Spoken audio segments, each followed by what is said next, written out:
शहर पोलीस आयुक्तालय आणि प्रशासनाच्या तर्फे आयोजित शांतता समिती बैठकीत उपस्थित सर्व शिवप्रेमी सोलापूर शहर महानगरपालिकेचे आयुक्त श्री सचिन निवासी साहेब, माझ्या सहकारी श्री हसन श्री कपाटे, श्री पाटील, ॲडिशनल कमिशनर साहेब, तसेच सर्व पोलीस अधिकारी, पत्रकार बंधू, मध्यवर्ती समितीच्या सर्व पदाधिकारी, सदस्य, तसेच सर्व सोलापूर शहराच्या नागरिक सर्वांना नमस्कार.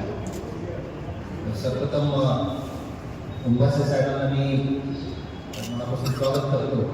पण मला पूर्णपणे या बैठकीचा स्वतः वाढवला.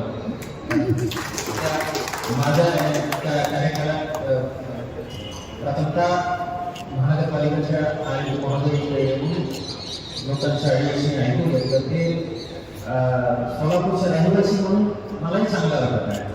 थँक्यू सो मच फक्त मी.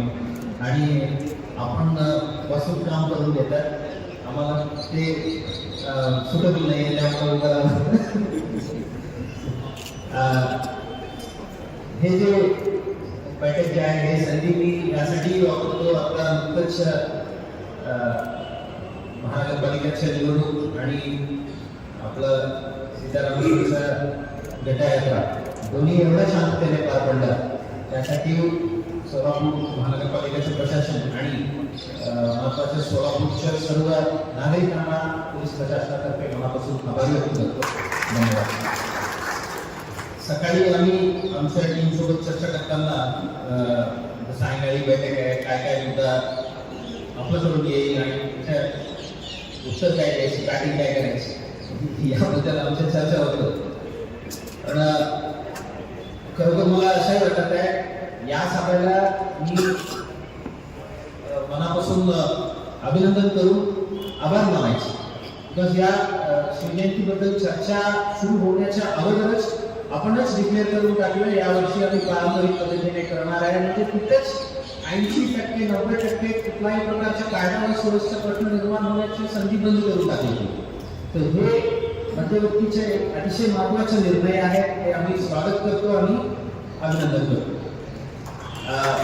आपण जे बोललेले 2-3 मुद्दे फक्त तेवढ्याच मी उत्तर देतो. बाकी कुठल्याही प्रकारच्या भाषण किंवा आंदोलनाच्या विषयी उरलेच नाही. आता आपल्या निर्णयामुळे जे जे सिव्हिक इश्यूज आपण सांगितलेले आहेत ते फक्त महानगरपालिकेचे आहेत ते बघू असा ना सोडता आमच्याही लोक कामात लावून ज्या ज्या ठिकाणी ट्रॅफिकच्या लोकांना वापर करून किंवा आमचं एक संयुक्त अँटी एन्फोर्समेंट पथक आहे, एक त्यांच्या अधिकारी दिलेले आहे, आम्हाला दिलेले आहे. तशा त्या लोकांना जास्तीत जास्त वापरून पर्टिक्युलरली हे विरोध मार्गावर त्या पुढच्या 5-7 दिवस तिथेच फोकस करू आणि कायदे जास्तीत जास्त वाढून घेऊ. मोठं जानवर असो किंवा वायरस आहे, झाडांच्या कोडिंग आहे, ते सर्वांबद्दल आमच्या दृष्टीने जे नजरात येत आहे ते कॉर्पोरेशनच्या निदर्शनास आणून देऊन लवकरात लवकर सोल्युशन काढू. आणि परवानगीबद्दलचा जे मुद्दा होतो, मागच्या वर्षी ज्यांच्या परवानगी होतं तुम्ही वाढ बघून बसू नये, तुम्ही काम सुरू करा, आपलं डीम्ड आहे ते 100% होणारच.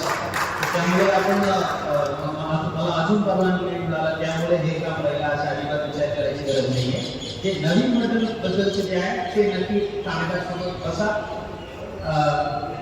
आता आमच्या अपेक्षा आहे जेवढं शक्य आहे आम्ही आता तुमचेच लहान भाऊ असलं तर त्यांना तुमच्या मंडळात तुम्ही स्वीकारा. त्यांना कशाला नवीन घर बनवायची, अत्यंत आवश्यकता पडलं तर कशा करायची ते ठाणेदारसोबत बसून चर्चा करू. ठीक आहे. मंडळाच्या मार्गामध्ये दुसरी वाहन वगैरे असलं तर ते अडचण होत आहे. ट्रॅफिक मॅनेजमेंट आणखी इम्प्रूव्ह करू. अजिबात कुठल्याही गाडी घुसणार नाही अशा नियोजन प्लॅन करू. सर्वांना समान संधी मिळायला पाहिजे. तिथं सादरीकरणासाठी महत्वाच्या चौकात पर्टिक्युलरली आपला बाबासाहेब आंबेडकर चौक असो, सरस्वती चौक असो, नवी देश आणि श्रीमंत शिवाजी महाराज जवळ ते आम्ही नक्की प्रयत्न करू. सर्व मंडळाकडून पण सहकार्य पाहिजे. असं पोलिसांनी आम्हाला धक्का मारला, खूप लवकर आम्हाला तिथून पुढे ढकललं अशा बात वगैरे न करता 15 मिनिट आम्ही अग्री करू. 14-15 मिनिट झालं ते पुढे मूव करायचे असा प्लॅन होतो. अँड शेवटच्या जे हेल्थ बद्दलचा मुद्दा होतो ते नक्की traffic department particularly market area आहे आणि बेनिफिटचे एरिया तिथे लक्ष ठेवायची आणि संभाजी महाराज कुर्लातून शिवाजी महाराज कुर्लापर्यंत या पॅचने जे पर्टिक्युलरली वॉटर जे लागलेलं आहे 2-3 लेअर ते क्लिअर करून घ्या. भंडारे साहेब हे पर्टिक्युलर तुमचा रिस्पॉन्सिबिलिटी आहे बसा ते सिंगल लाईन करून घ्या. तेवढं तुम्ही केलं तर रोड आणखी आम्हाला 10-12 फूट वाहनधारकांना मिळेल वापरण्यासाठी.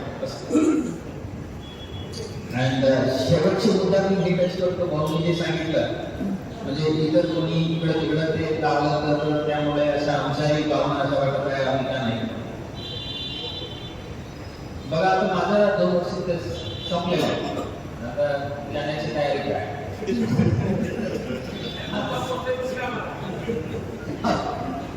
आपण सोलापूर